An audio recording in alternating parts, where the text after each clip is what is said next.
क्रम में करते हैं तो केमिकल आपस में लड़ेंगे नहीं, एक दूसरे की कार्यक्षमता को घटाने के बजाय वो बढ़ाएंगे।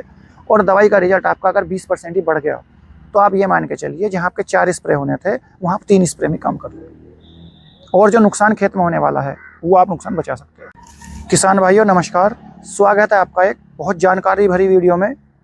आज की जानकारी रहेगी कि हम जो केमिकल अपना पेस्टिसाइड यूज करते हैं खेतों में, चाहे वो धान है, चाहे गेहूँ है, चाहे गन्ना है, चाहे वो वेजिटेबल है, किस क्रम में उसको घोलें, उसका ऑर्डर क्या होना चाहिए, उसका सीक्वेंस क्या होना चाहिए।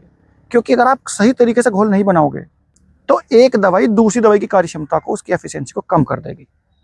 ये आप मेरी बात से सहमत होंगे। एक एक दवाई का स्प्रे आज हम नहीं कर पाएंगे क्योंकि लेबर इतनी महंगी है। आप पहले कीटनाशक का स्प्रे करें, फिर आप फफूंदीनाशक का स्प्रे करें, ये अभी संभव बिल्कुल नहीं है। क्योंकि अगर आप खेत की बात करते हैं, मान लो जैसे गन्ना है, इसमें रस चूसक कीड़े भी लगे हुए हैं, अभी टिड्डा दिख रहा है और वाइट फ्लाई है, तो आपको रस चूसक कीड़ों की दवाई डालनी पड़ेगी। टॉप बोरर है तो आपको टॉप बोरर की दवाई डालनी पड़ेगी। तो दो कीटनाशक हो गए। साथ में फंजीसाइड, इसमें रेड रोट भी दिख रहा है, इसके अंदर कोका पोइंग भी है, टॉप रोट भी है, फंजीसाइड भी लगाना पड़ेगा। फिर किसान भाई सोचते हैं जब लेबर जा ही रही है तो हम लोग एक टॉनिक भी लगा दें। तो हमारे किसान भाई क्या करने लगे हैं, घोल अलग अलग बनाने लगे हैं, अलग अलग बाल्टियों में 4 दवाइयाँ, चारों के घोल अलग। लेकिन सबसे बड़ी समस्या यह है कि ये नहीं पता कि हम लोग कौन सी दवाई टंकी में या टैंकर में पहले लगाएं। इसके अभाव में कई बार घोल फट जाते हैं, दवाई का काम आधा या तिहाई रह जाता है। घोल अगर नहीं भी फटता है तो एक दवाई दूसरी दवाई की कार्यक्षमता को घटाती है। सही तरीके से डाल दोगे तो दूसरी दवाई की कार्यक्षमता को बढ़ाएगी। उनका तालमेल बना रहे, उसके एक सीक्वेंस होता है कि किस क्रम में हम मिलाएंगे। तो आज हम उस पर चर्चा करेंगे, जिसके माध्यम से छोटी सी जानकारी है। अगर आप गलत तरीके से घोलें तो 20% भी दवाई का आपने काम कम कर लिया। मान लो टॉप बोरर की दवाई लगाई लेकिन गलत तरीके से डाल दी, 20% कम हो गया। एक तो अगला स्प्रे आपको जल्दी करना पड़ेगा, और जो दवाई का रिजल्ट कम हो जाएगा क्योंकि उसकी एफिशिएंसी कम हो गई, तो जो नुकसान होगा वो अलग। तो 10,000 रुपये की अगर आप दवाई लाए हो एक स्प्रे की, तो 2,000 की तो दवाई का काम कम हो गया, लेकिन जो नुकसान खेत में होना है वो हो सकता है 20-30 हज़ार रुपये की पैदावार कम हो जाए, और आपको नंबर ऑफ स्प्रे ज़्यादा करने पड़े। 5 स्प्रे की जगह आपको 6 या 7 करने पड़े। तो करना क्या है किसान भाइयों, सबसे पहले कुछ दवाइयाँ आती हैं WDG फॉर्मुलेशन में और WG।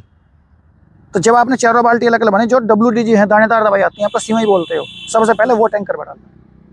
उसके बाद कुछ पाउडर फॉर्मुलेशन आती हैं, फिर आपको चाहे वो वेटेबल पाउडर है, WP के फॉर्मुलेशन में आती हैं, पाउडर वाली दवाई का घोल टंकी में या टैंकर में डालना है।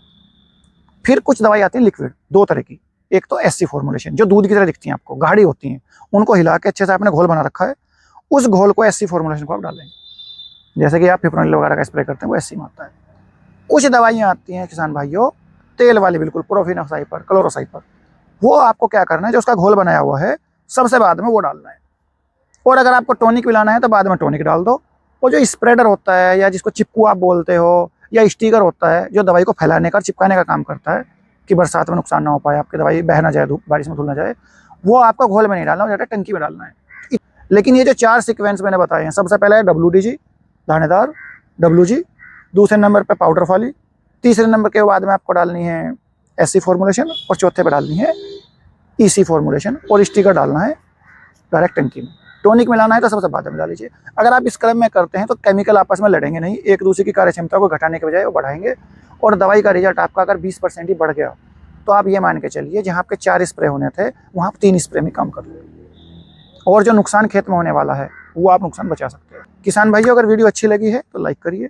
कोई मन में फिर भी सवाल रह गया है तो आप कमेंट बॉक्स में जाकर सवाल मेरे से पूछ सकते हैं।